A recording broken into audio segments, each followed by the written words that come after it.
My name is Mutulu. They call me Doc. I'm a doctor of Oriental medicine. I'm an acupuncturist. I am the stepfather of Tupac. I've been with Tupac from he was 1 year old on. And I'm his friend, his comrade. And I have been in relationship with Afeni Shakur, his mother, all of our political career. And she is the mother of my daughter, Sensual Shakur. Tupac's role with the new urban black male was a significant role in this period. And when I say this period, I mean the period between the individual's 80s and the opportunist 90s. Tupac represented the element of the community, the black male who was most maligned by most people. He represented a view, an opinion, and the struggle that that element of our community went through at that period. I think he did his best to show the world what he went through. And he did it artistically, he did it as a man, and he struggled with his own growth. And out of it came a wonderful human being, a person who did his best to present his views and the views of many other people. Well, I believe that his voice connected with so many people because he was of the people. Tupac spent a lot of time in the community. His growth between his mother's and my own involvement in the Black Liberation Movement, his development, early childhood development. We worked in the South Bronx. His mother worked at Bronx Legal Services, which was providing legal services for tenants who were being displaced, who were getting very negative housing.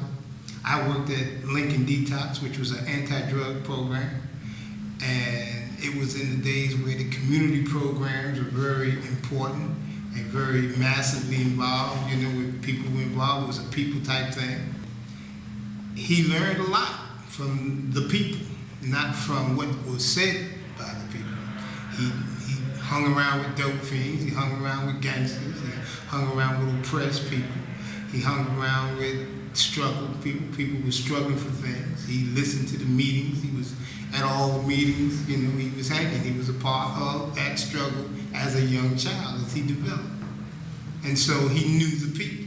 And so as his creativity evolved, he was able to articulate those feelings and had his own feelings by suffering, not having food sometimes, and not living in the best home sometimes, and trying to catch a gypsy cab in Harlem or in the Bronx. You know, he did everything we did. You know, the rain, the snow, no heat, the heat. You know, so he experienced what people experience, and a lot of us cannot articulate what we experience. A lot of times we're glad that someone else articulates it. So when Pac presents a piece, whether it be poetry or a rap or a song or just speak, people identify that because we all don't have that ability to represent our pains and our joys and our frustrations.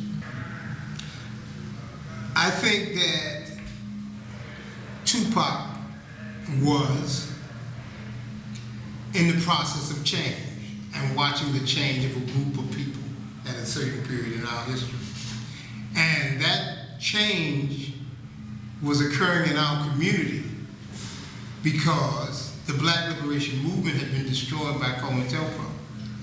And that people who initially were involved in liberation became involved in opportunism and ego. And that it became a period where there was a lull in the struggle for human rights, a lull in the struggle for community control, a lull in the struggle for our integrity and our dignity. So Pac was a part of that transition and spoke to those issues and spoke to it in a way that people need to be organized. So when you deal with change and you try to organize around change, it makes you a revolutionary. And so whether or not you want to call him a black revolutionary or give a label to it, that's another discussion. But was he a revolutionary? No question about it. Anytime you have a president and a vice president and a czar on drugs and a czar on education using your name and blaming you for everything that happens in the nation, then obviously you are in the turmoil of change. You represent that turmoil of change. And so not only was he a part of those change and being a revolutionary, he was targeted by the state as an image of that revolution and was attacked for it. Now, the other thing is he was changing himself. As you grow, as you become a human being, a man-child in this society, you go through your own development, your own personal development change. And to separate one from the other is kind of difficult. And wearing two hats in the public seems contradictory, but in fact it's a natural cause. One can see a political reality and a social reality, and one can feel internal turmoil and development at the same time. So it's really not contradictory. It's in fact reality. Mainstream America condemns most people that are not in lockstep with their agenda. Tupac in particular was an image that they wanted to remake. They wanted to, if you remember, the period where quote, quote, rap, but the hip hop culture had already emerged when Pac came on the scene. They had a culture of resistance, a culture of articulating what was going on in the community. The culture of hip hop and rap came from the community itself.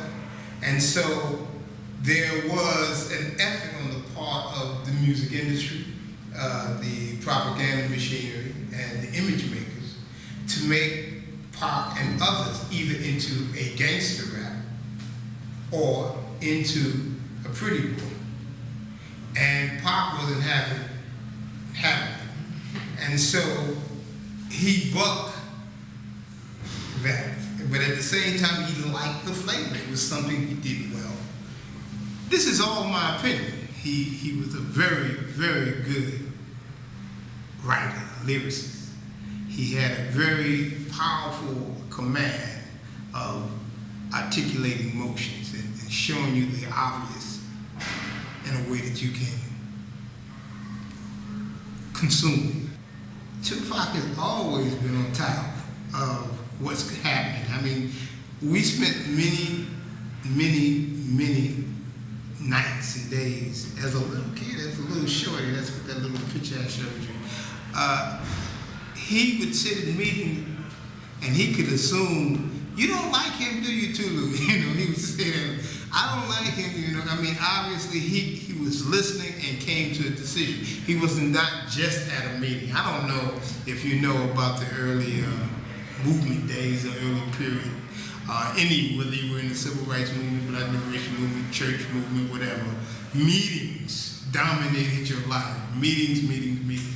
And Pac would be in all the meetings, and he would listen and fall asleep and wake up, and you want to go? No, I want to stay. Years ago, we used to do concerts for political prisoners in Brooklyn and Manhattan and Queens, around the country. And Pac would always be on the stage talking to any and everybody liked to talk to Tupac because his eyes always indicated that he wanted to hear what you had to say. And his tentativeness as a young child was extremely powerful. I mean, he would just sit there and he just loved to talk to him. So he, like I say, he was other people. I think the movement, the failure of the movement to compensate for when I went underground, was something that he felt bad about. I think that it was a good period in his life to be active, to be a family, to be an extended family. Even with the tension and the oppression and the smell of gunfire. I mean, the police and the FBI and the intelligence department of this country had a full court press on many of the people that Tupac learned from. mostly all of his uncles and all of the people that took care of him when me or Fanny couldn't take care of him have been in jail or been killed or been harassed, been, just in that thing. So he's lived that. That's not lyrics without experience. Now, these kids are his friends at a very important stage. And this stage was in the depth of counterintelligence against the Black Liberation Movement. Right. And This is him. this is Tupac there. I can recognize that This smile. this brother's father was killed in 1974. This brother is a brother's son by the name of Twyman Myers. And Twyman Myers was a Black Liberation Army soldier who was on the 10 most wanted list for 2 or 3 years until they killed him in the Bronx. This here is Malika Majid and Abdul Majid's son, who she was underground during the early 70s, and his father is in jail now for having been attacked and in a shootout with police in Queens, where one was killed. These are the people he grew up with. These are the children being children. But all of them have seen their fathers and mothers arrested. And all of them have had to bury someone that they knew, where when I couldn't pick him up, his father would pick Tupac up. You follow me, come out. These are all the kids that he grew up in. This is the innocence, but they experienced the complete dynamic of that period. This is Pac. This is all of Pac. This is Pac. This is that feeling, that comfort. This is the goofing off. This is being with his comrades, loving his fraternity for friends, and his brotherhood was an important part of who he was. And disappointments in that period. Obviously, I went underground in 1980, and so we were not. Me and Afeni weren't together, but me and Afeni was together because the movement and relationship were two different things. We were in a relationship, but we were involved in the same movement, and so we were always and have always been friends. So before we had a relationship, maybe we shouldn't have had a relationship, but that's history to determine that. But we have always been comrades, and so they have always been my children. So it has never been an issue. When people say who was his father, I don't never get into that discussion about whether or not Billy Garland was his father. Now, obviously, he biologically was his father. I'm a person who's never had a biological father, but my father was Abu Shakur, Saladin Shakur, and he has represented to me what a stepfather should be. And he's never married my mother or know my mother, for real. He said, so his son is my brother who was killed.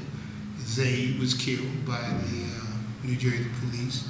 Lumumba was killed in 1986, just before I was captured, a week before I was captured. And these are the people who Tupac had as uncles. In 1981, when the repression was intensified, and him and the Afeni, etc., had to go and run from the FBI, and when the FBI would go into their schools and intimidate them and try to find out where I was at, where his aunt was at, where Sada was at. Most children don't know that. I think in the last part of the 90s with this new drug war and this new drug culture, more and more of the third world community understand what fascism and repression is. But we were, and they were, experiencing that as children years ago. And so imagine a 6'4", big old gawky, squarehead, somebody coming into your school and stopping you before you get on the bus, and and he has to take care of his sister, and where's your father? Do you know where Sada is? Where do you live at? And being responsible for securing your sister and keeping your mouth shut because he had learned that from years and years. And I'm not saying it's the best way for a child to grow up. And I'm not saying that we were the best of parents. Our intent was to be parents and revolutionaries. That was our intent. The consequences of those efforts, we'll still have to analyze and understand. When you know, who's not at odds with himself? Obviously, Tupac was at odds with himself. He loved to party because we always party. You know, we love to love. We love the fun. We love to have, make love. We love to, hang out on Oblivion. That's what we like to do. And we used to do it together. We used to sleep in the park, we used to kick back and listen to music, Stevie Wonder, We used to love to be family. We used to love to hang out, We used to love to, Lincoln Hospital and the Bronx Legal Services was full of people struggling to make a quality of their life out of the slums that looked like Dark Holland, Germany in 42, you see. That's what the South Bronx looked like in the 70s when they were burning the buildings down. But we would go in there, we'd have a good time, we'd have a good meal. Woody Crest Avenue looked like a bombed out shelter. People lived there because they controlled it and they controlled the rent and they helped work to make the building a place for people who couldn't afford the rents, and we lived there and we hung out there and we strung a wire from one end of the building to the next. These are the things we did. And when people who were addicted to drugs and victims of methadone would fall out and faint and have convulsions, Pac was there. Pac was there in Lincoln Hospital when the transvestites first started getting hormone shots. And they used to hang out with Pac, and Pac would sit up on their lap and talk to them. We lived. We didn't deny anything. We went to church. They went to church, with the grandmamas, and they hung out in the clubs with us, and, you lived. So, not to live and enjoy yourself and live and have to watch yourself all the time at odds with yourself, you had to be at odds. You had to be at odds. And it makes you contradictory. Because in one element, if you open yourself up, you get hurt. And then you have to create this image of belligerence and antagonism to defend yourself from opening yourself up. So that's the dynamics, obviously, yes. Well, obviously to me, Pac foresaw his life. And I think that he seen it long ago. He just started racing, people disappointed, and then he started racing. We would have conversations about suicide. And those conversations was frustration, but they had a legitimacy to it in his own mind, because he had a volume of things that he wanted to get done. And he was so disappointed at people's lack of spirit and love for things that are obviously you should love and should want to do. And I'm sure that the alarm pop records and the Lewisburg telephone records will indicate that we fought like hell about different things. And, we screamed and hollered. I was, someone he knew we was going to challenge and get the party started. So I think, though, he became convinced that he had so much to offer, and that's what we told him, and that the frustration was nothing compared to what we had been going through, and that it was just his turn, and that it was his turn to carry it on. He wanted to make his own niche. He could not be who his mother was, or who his uncles and aunts, and who, was. He had to even identify what the struggle was. I used to kid him and say, "Are you really a movie star?" And he used to flip out. He used to really go off, because that was just a way of kidding, But at the same time, was to keep him focused, that, you're more than a movie star. And he knew that, and that's what aggravated him about so much things he had to do in order to do, what he really wanted to do, obviously. He did the acting because he's good at it, but it would help the other things that he wanted to do for his family, for his struggle, and to represent that pain. A lot of things he had to do killed his spirit.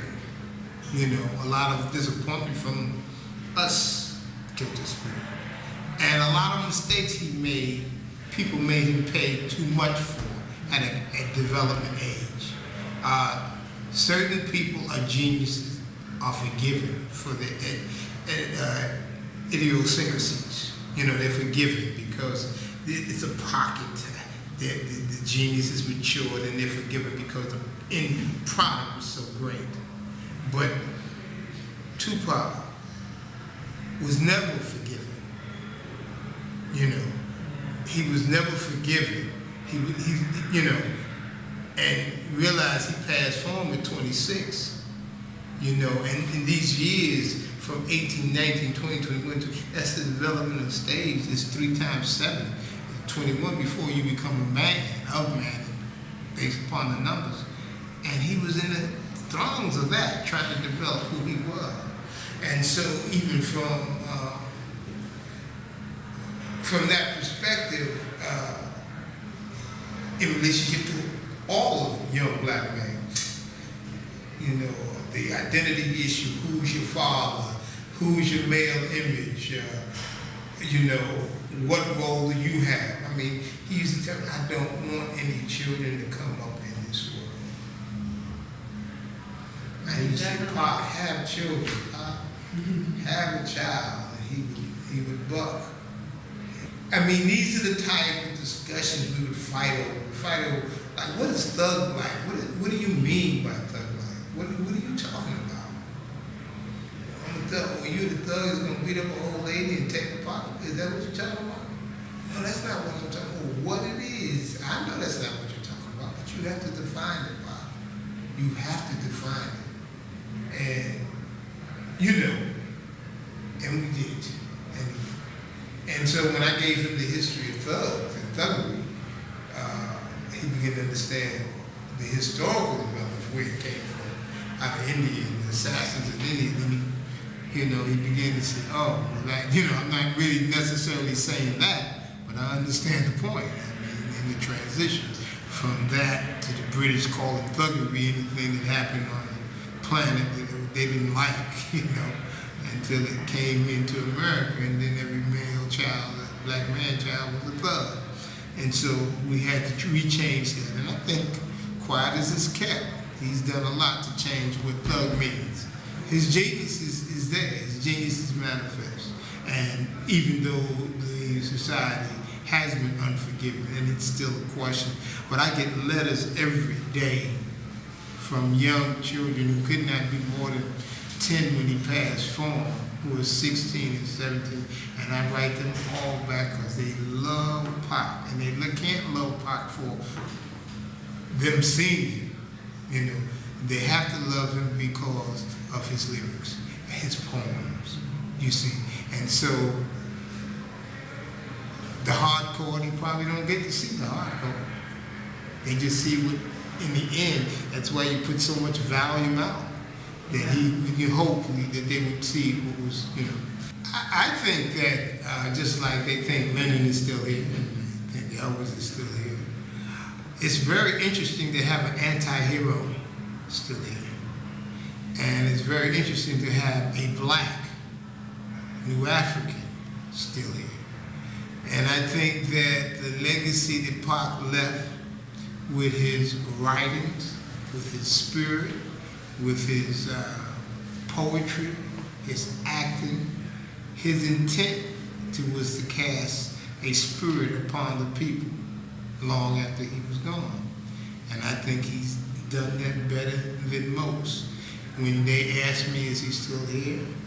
I, for one, believe that there are levels of planes of existence. I don't think the physical death is the end, necessarily. I believe there's a lot to be said and to be studied about the transition of the human spirit. I do think that when he passed from, I was locked up in ADX, and then I was transferred here. And I've been in maximum security, meaning locked down. And as I said before, I buried a lot of my comrades, a lot of people, and our family and our extended family. We love our family. We love our friends because it's not a passive relationship. And so it's been painful burying a lot of our comrades.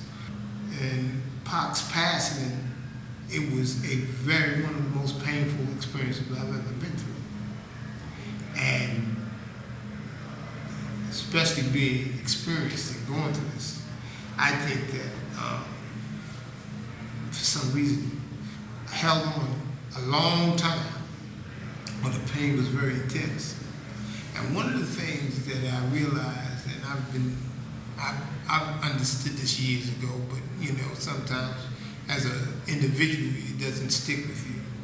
And then you have to be reminded that we must let him go so that he can do the things in the other stages of life and to manifest in the end what his true essence is about.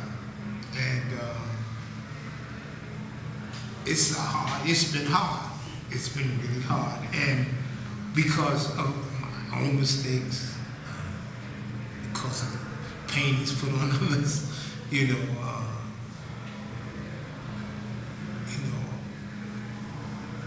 no finality, no end. His mother's doing a tremendous job in keeping his legacy strong and doing the thing. But each person has a responsibility to the people they love. And so I guess I don't feel that I have been able to do all the things that I needed to do for him. And but I know we have to let him go. So one of the things I'm trying to do this CD in tribute to him and other political prisoners and prisoners of war of our movement, flush it out, but in terms of why people think he's still alive, I think it's a good thing. It's a part of him continuing to move and touch people. I think that's part of the responsibility that he's left for us to do what we can to deal with the underclass, the underdeveloped, the disenchanted, the discouraged. Never give up, I think he's left a larger responsibility for us to do. And, obviously, there are some very painful experiences in his life. Obviously, there's some very tactical errors that he's made. Obviously, there is a number of disappointments and choices. But taking as a whole, under the type of intensity, type of barrage of oppression, the beatings, the shootings, the arrests, the harassment, the intimidation, the jailing. I can't even imagine. I mean, taking it all in together. He did the best he could. I believe he truly did the best that he could. I was isolated from him when they sent me the ADX, and we stayed in communication, and we tried to continue to push for certain things. And I got it, I understand, I'm on it, boom, boom, boom, he kept, but he was moving too fast. And one of the things that our communication would do would have someone so that he could bounce off of, that he knew, needing nothing, wanted nothing, except to make sure that he was right and straight. And someone he could struggle with, argue. Being a Taimbe, being a Shakur, a Taimbe, a Majid, the family of resistance, Odinga. There's so many stories of the heroic people that's been around Tupac's life. So many historic, brave, admirable sacrifices made around people that he grew up. These were legends to us, to him. And they just stopped making them. They just stopped making them. And so the legends became Nicky Bonds, Fat Cat Nichols, John Gotti, Sammy the Bull, Versace, Tommy Hilfiger, Moet, Cristal, BMW, Lexus, Triple Beam. These are the legends. These are the thing, They just can't compare. They just can't compare to human beings doing objectively whatever they can for other human beings and committing their lives to it. Stories of liberation, stories of breaking and running for freedom, stories for going to free someone from prison. I mean, these are stories that heroes are made of in our history. This is what we're made of. And that might sound criminal to others, but in the pit of the Black liberation struggle, these are the people that Pac had as an example, who he knew. These are the people he heard. These are people he knew.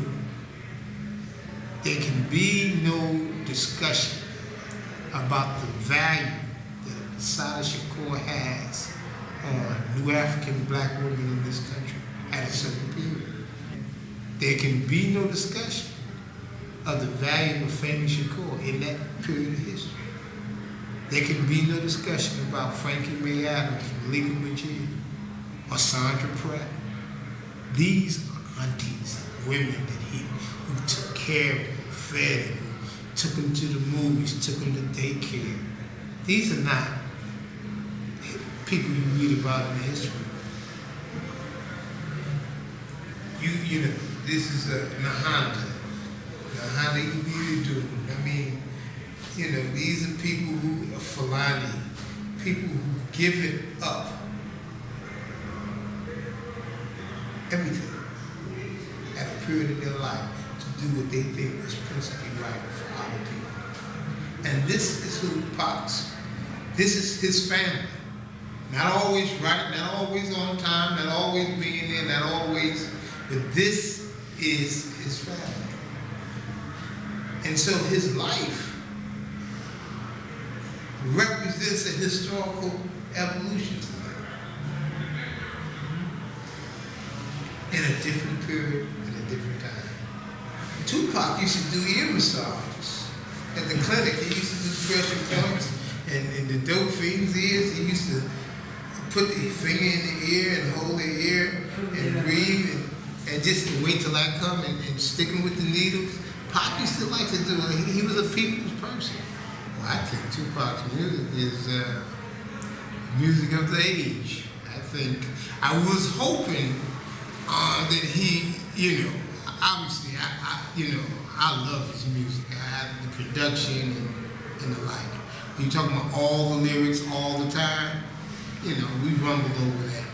But I think that we used to struggle back in 91, 92.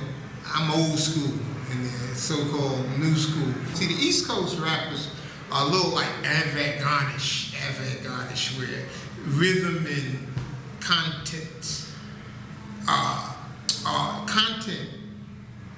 and offbeat is more applicable. The West Coast has rhythm, jingle at that time, you know. You had some people, Paris and some others, you know, bringing it on, you know. But Pac was, you know, I Get Around and the jingle and that go, and I really didn't like I Get Around. What was that? That's, you know, I Get Around. It sounded a little lollipoppy. But when my homies call, you know that kind of stuff. But I think that we used to push for that Bobby Womack beat or that Maze beat with the East Coast rap and style and mixing them together, you know. And I think that's one of the reasons why his music is palatable to most people, because he integrates the rhythm, song, lyrical thing to make a nice mish, you know. And I think people like the music it does it so good. Not only does it, I mean, it does motivate. I'm not saying he motivates nobody to kill anybody. That's ridiculous. But it motivates people to get up and want to do all of that music. And I've been in prison a long time, and a lot of the prisoners always tell me, well, I used to play this music when I was getting ready to do this, you know. I mean, they like the music, you know. It's the joy.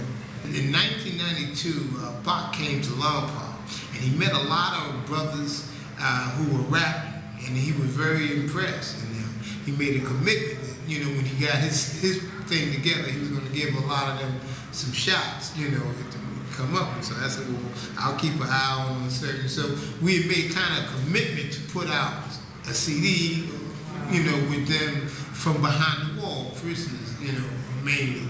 And he passed form before he was able to do it, but between the Thug Code that we put together and different issues, you know, we will make a commitment to try to do this. And so this CD is a dedication to him. There's various artists that are on it, and the songs are dedicated to him and political prisoners. And kind of, it's a concept album of keep pushing on, hold on.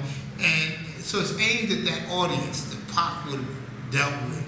And it's not, you know, I think that people would think if they have Tupac album, they would want to have this album. It's from his father to him, and, you know, and it's not polished like that. It's just some straight, you know, do your thing, rap, motivational stuff, you know.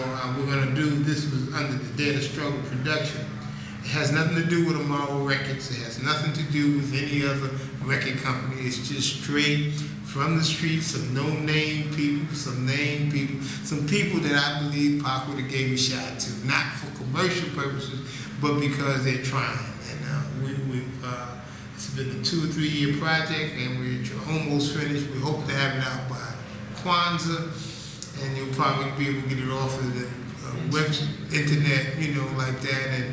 And we're gonna put this picture on, and we got some other pictures of him in Longport, and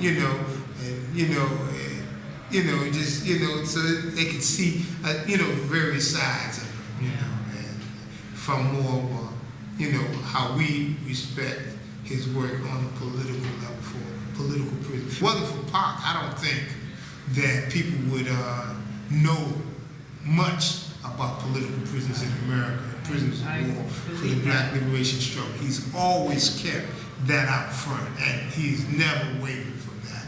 And no record company has ever been able to manipulate that out of his lyrics. And Bailey, his manager at the time, Brother Watani, obviously is a part of the liberation movement, and has always been there for, to make sure the political continuity was, there. I mean, there's just a lot about Pac that still has not been told.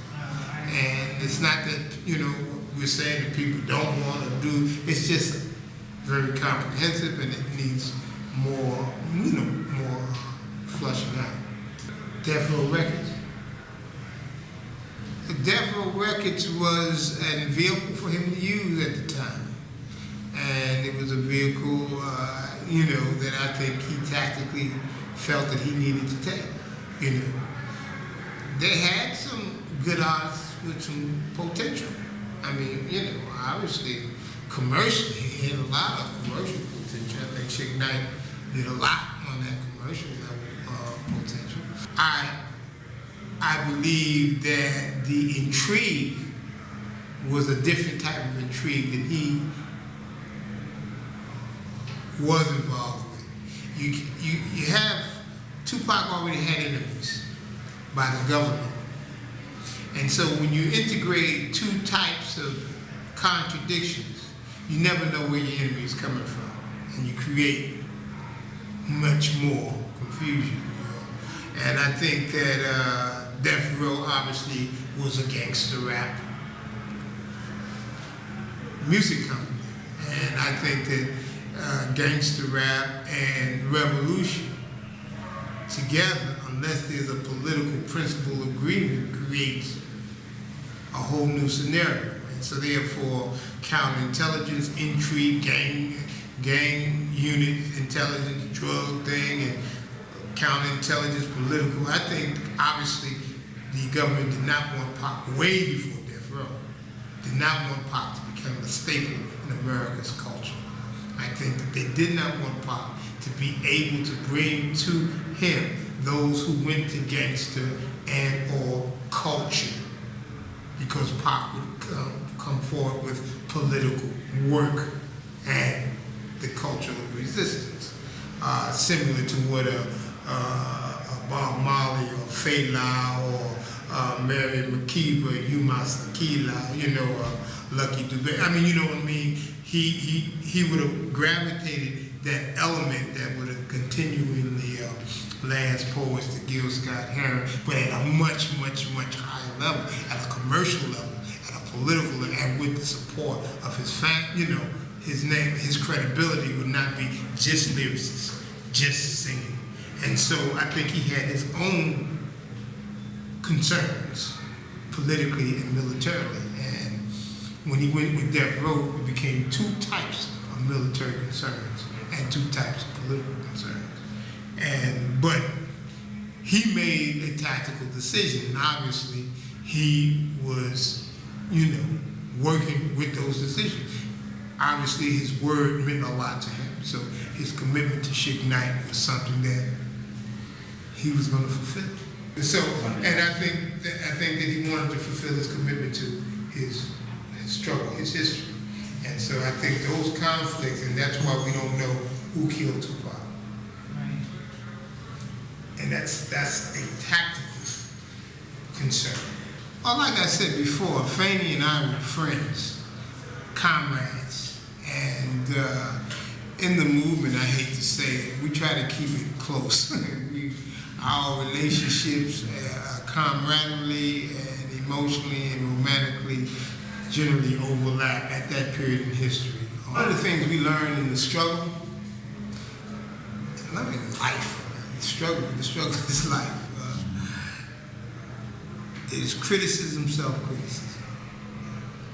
And so whenever we're confronted with our own who we are, we generally be more critical than we are objective, because we have to look at ourselves kind of. I think that I was a man in Tupac's life who had a commitment. I was a man in Tupac's life who probably had a commitment to the struggle more than to the family. Now that is not to say that I did not have a full commitment to my family. I mean, because the Black liberation struggle was about the Black family. I think that preparing for their the inevitability of either being murdered, captured, or in exile, there should have been a much more concerted effort to satisfy the basic needs and keep the continuity. It wasn't for, Gene Lassane and Tiny and various people who looked out for my family, that aspect of my family, the continuity would have been broken. And, obviously that was not a good thing.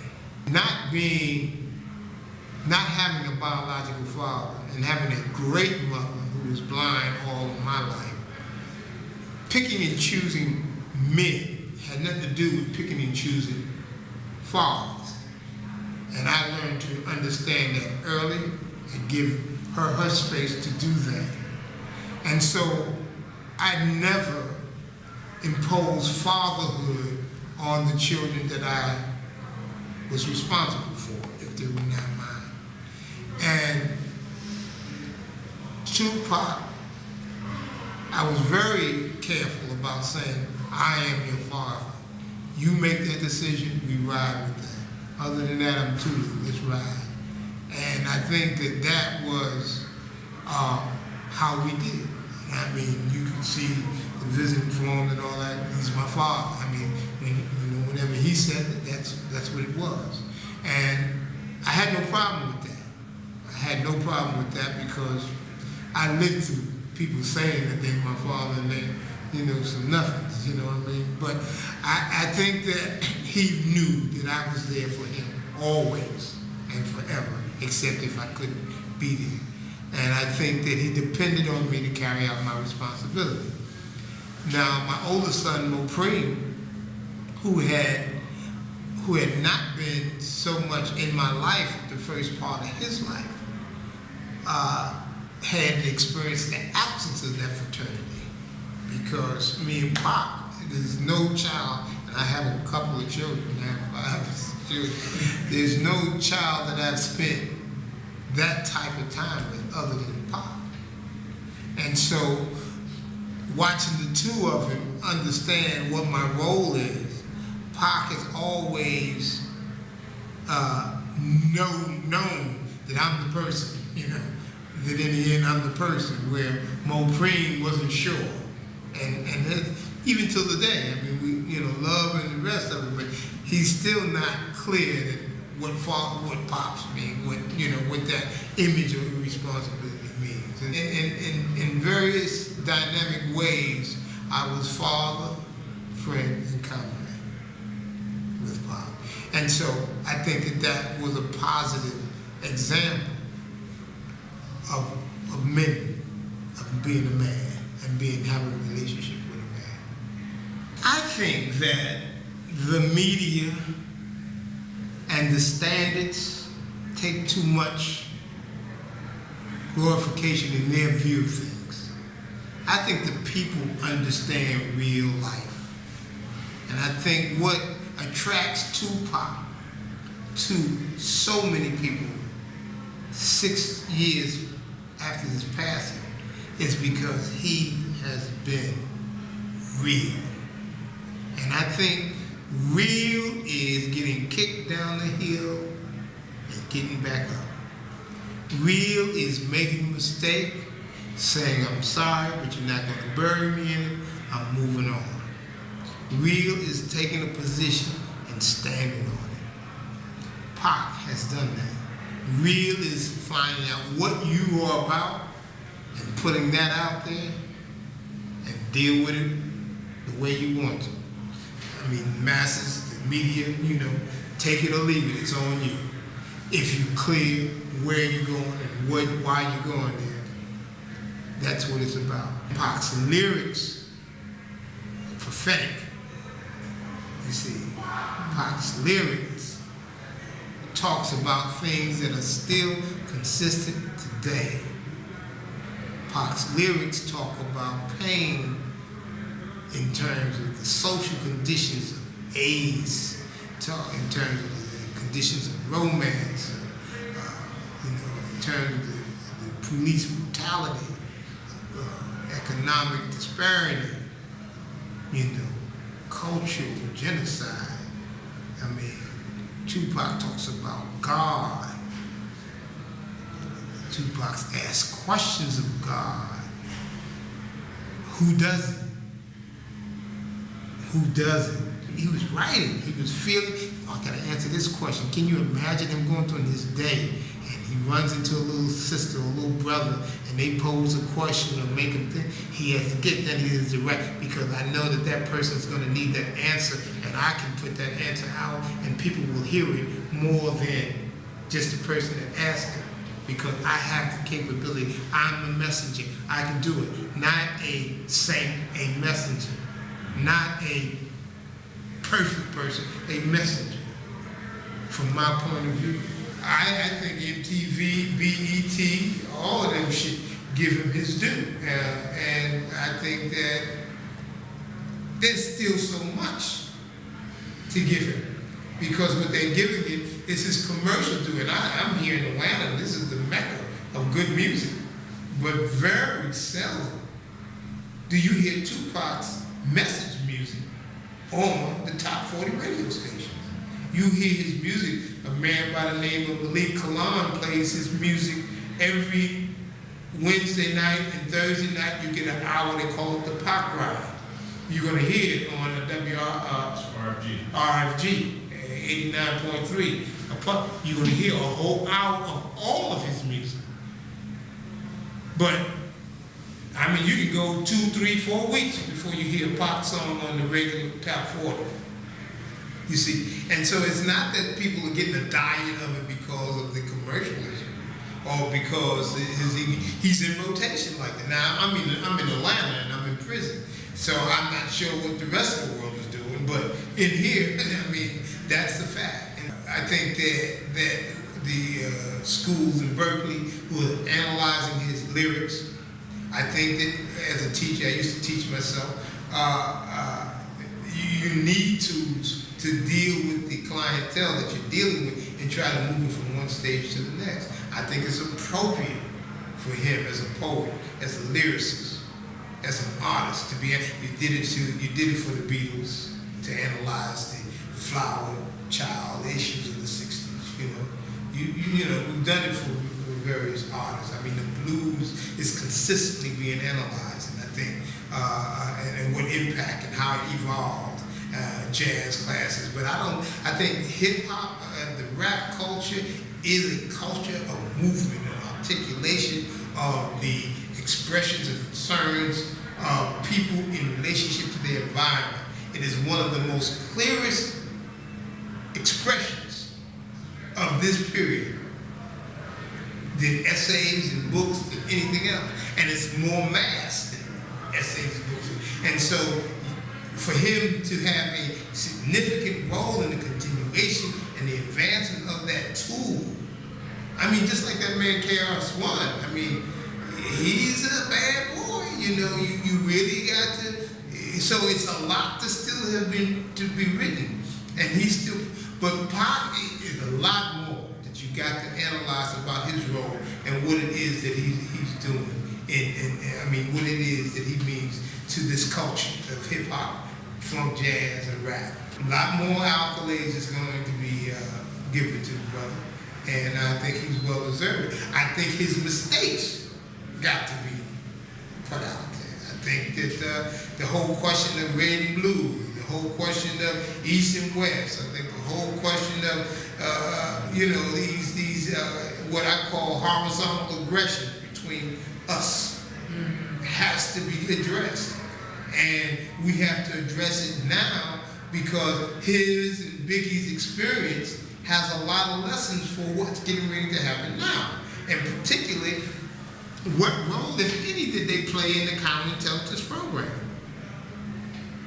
Were they manipulated for the purposes of creating an internal contradiction to keep the young from thinking about their struggle? I mean, those are questions that's got to be asked. Whether or not the hip-hop culture is an enemy of the American culture. Whether or not the materialism that is expressed today in the hip-hop culture is designed to divert a group of people who should be thinking about how they can deal with the underdevelopment of Africa, deal with reparations, deal with police brutality, and real power. Oh, it was given to me, Shakur was given to me, and Mutulu was given to me. Mutulu means someone who will help you get where you're going. And it's a Zulu name. And Shakur is the tribe I belong to. Saladin Abu Shakur is the name of our father, who was the father of Zayd Shakur, who was killed when the South Shakur was captured, and Lumumba Shakur, who was the first husband of Afeni Shakur, who was the what they call the person who was the head of the Black Panther Party in Harlem. In the Panther 21 case, was Lumumba Shakur at all is the name of that case. One of the most dynamic brothers that people still don't know about. Sada Shakur took the name. It's a lot of Shakurs from the Olubala tribe of the Black Liberation Army, from the Republic of New Africa, from the New African People's Organization. The Shakur name represents a lot of sacrifices, and I'm a part of that legacy. And I think that we've done as much as we can to maintain the integrity with our personal errors, with our post-traumatic stress, with our errors. You have children that still don't understand you. You lose relationships. You don't have emotional relationships, and you have legacies unfinished. So there are.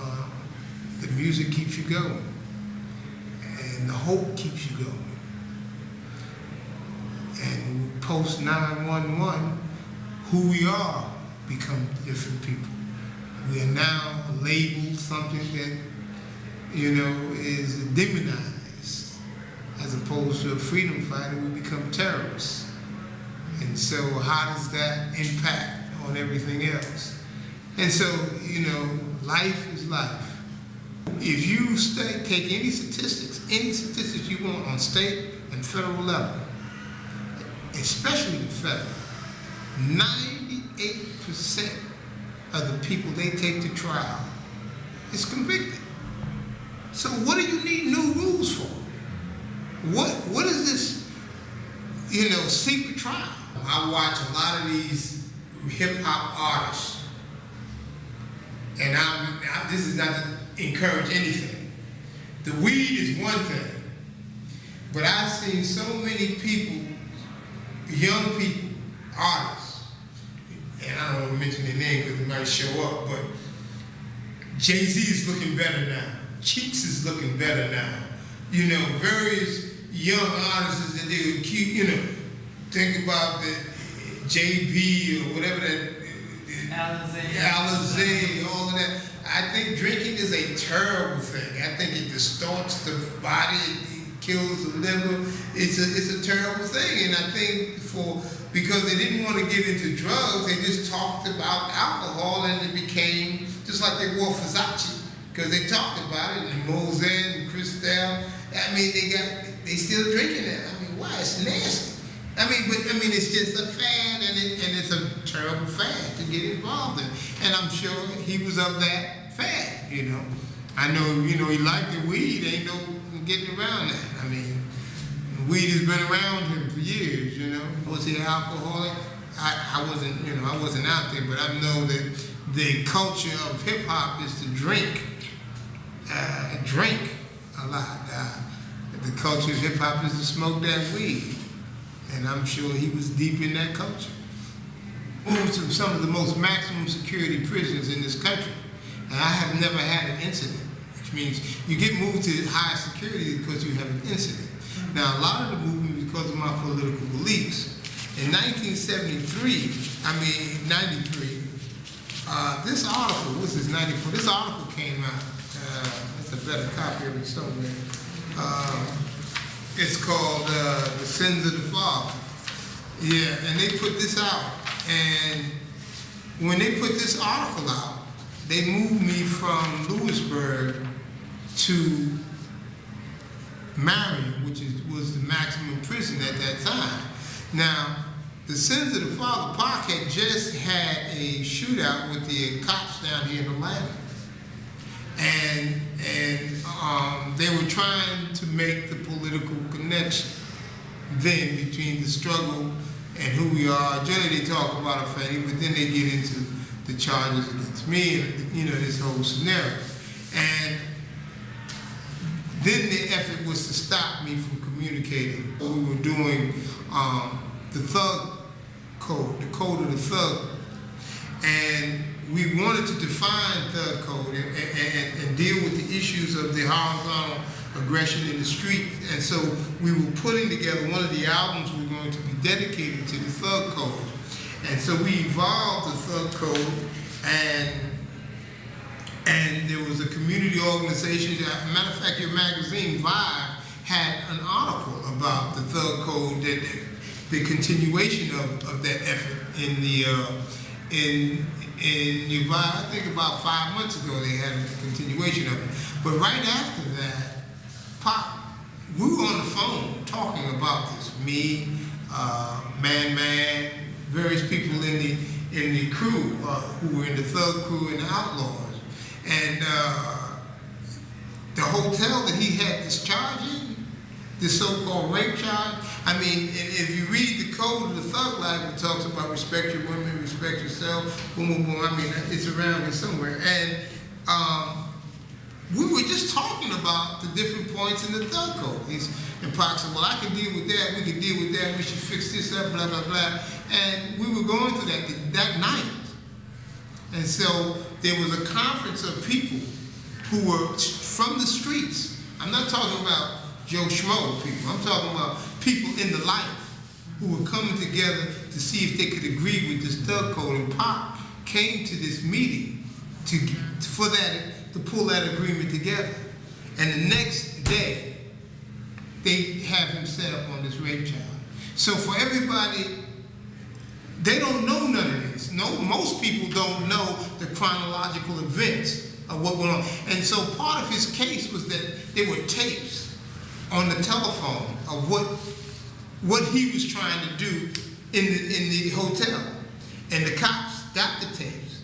And Michael Warren was trying to use the tapes as evidence of something. So but they said they didn't know where the tapes were. Because if you got the tapes, you would have heard me and him talking about just those things. So there would have been one contradiction to that type of behavior, you see. And so no one knows this because, you know, and no one understands the many things that Pac was doing. And so the thug code, the street code, and as you see, I think it's, okay, 1, 2, 3. I don't know if I have the right copy here. But anyway, it is very specific about what you can and cannot do as a thug, you know what I mean? Don't sell to pregnant women, don't do this. And it's not a thing that says you can't do this, because we know we didn't have the power to prevent people from doing what they were going to do. All we asked them to do is to respect the community, respect pregnant women, respect sisters, and respect themselves. You know, no shooting in parties, no shooting in clubs. If you have a target, deal with your target. Don't deal with people with collateral damage. The same thing they're talking about in collateral damage. We know that conflict is going to exist. Mediate, boom, boom. These are the principles that was in the thug code. And this is what Pac and some of the OGs and young G gangsters in various parts of the country, the Bloods, the Crips, the people off of the streets of Queens and Brooklyn, they were all in Manhattan. They came together and sat down and was trying to create that, and Pac was a motivator for that. And that's why they had to charge him. And that's one of the reasons why they had to lock him up. And so when he went to prison, they did not want him to come back out and be